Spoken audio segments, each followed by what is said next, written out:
नमस्कार, आप देख रहे हैं न्यूज फॉर नेशन और मैं हूं प्रियदर्शन। प्रवर्तन निदेशालय यानी कि ईडी के समन को बार बार मुख्यमंत्री द्वारा समन होने के बाद भी हाजिर नहीं होना अब उनके लिए भारी पड़ गया है और स्थिति है कि हाई कोर्ट ने मुख्यमंत्री को बड़ा झटका दिया है। और यह सब हुआ है झारखंड में, जहां झारखंड के मुख्यमंत्री हेमंत सोरेन को रांची की उच्च न्यायालय के द्वारा बड़ा झटका लगा है। दरअसल ईडी यानी कि प्रवर्तन निदेशालय ने हेमंत सोरेन से जुड़े हुए वित्तीय अनियमितताओं को मामलों को लेकर के उन्हें पहले ही समन जारी किया था, लेकिन 4 बार समन जारी होने के बावजूद हेमंत सोरेन ईडी के समक्ष उपस्थित नहीं हुए थे।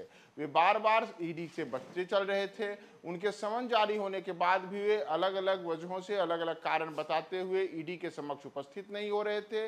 और इन तमाम चीज़ों को लेकर के हेमंत सोरेन ने अपने बचाव को और ज़्यादा मजबूत बनाने के लिए पटना हाईकोर्ट में गए थे और उन्होंने हाईकोर्ट में एक रिट याचिका दायर की थी। लेकिन आज हाईकोर्ट ने उनकी रिट याचिका को खारिज करते हुए कहा है कि उन्होंने 4 बार समन को जारी होने के बाद भी ईडी के समक्ष पेश नहीं हुए हैं, तो उनकी मियाद की जो पूरी अवधि थी वह सब समाप्त हो चुकी है। यानी कि उनको 4 बार समन जारी होने के बाद ईडी के समक्ष पेश होना ही था, लेकिन चौथे समन जारी होने के बाद भी हेमंत सोरेन ईडी के समक्ष पेश नहीं हुए हैं। इसलिए हाईकोर्ट ने उनकी रिट याचिका को खारिज करते हुए मुख्यमंत्री हेमंत सोरेन को बड़ा झटका दिया है।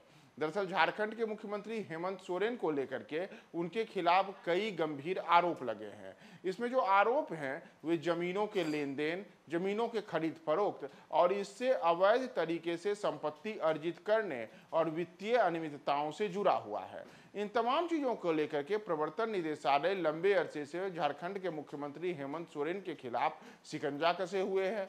उनको इन मामलों में पूछताछ के लिए समन जारी किया जा चुका है और समन भी एक बार नहीं बल्कि अलग अलग समय अवधि के अनुसार उनको 4 बार समन जारी किया गया था। लेकिन चारों समन जारी होने के बाद हेमंत सोरेन ने उन समन पर विशेष ध्यान नहीं दिया और उन्होंने इसके विरुद्ध हाईकोर्ट में जाकर के ईडी के समन को चुनौती दी।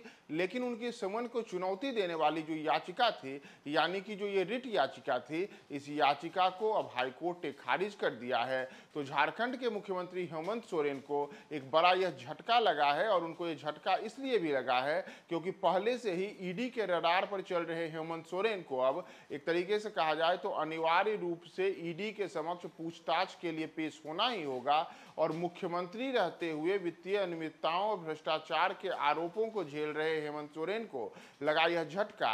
अब आने वाले दिनों में ईडी के समक्ष उनकी पेशगी होगी, उस दौरान वो जब पेश होंगे तो उनसे कई अन्य प्रकार के सवाल भी किए जा सकते हैं। तो आपको इस बड़ी खबर के साथ हम जोड़े जा रहे हैं कि झारखंड के मुख्यमंत्री हेमंत सोरेन को वहां की हाईकोर्ट ने एक बड़ा झटका दिया है और उनकी रिट याचिका को खारिज करते हुए दिया है, जिसके कारण अब उन्हें प्रवर्तन निदेशालय के समक्ष पेश होना पड़ेगा।